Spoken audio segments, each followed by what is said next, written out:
So we have the 2022 Lynx BoonDocker DS4100, the 165 track on it. And we just picked this up. About to go try a little bit of it today. There's not too much snow out there, but there's hopefully enough at least to make sure everything works. And we're still going through the break-in phase.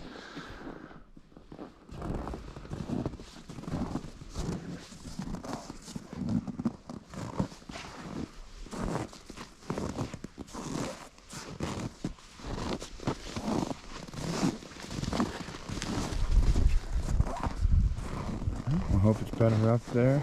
I did it. We're at 10,000 feet. We're probably going to go up to close to 11,000. Up to you in a second. While we start it up.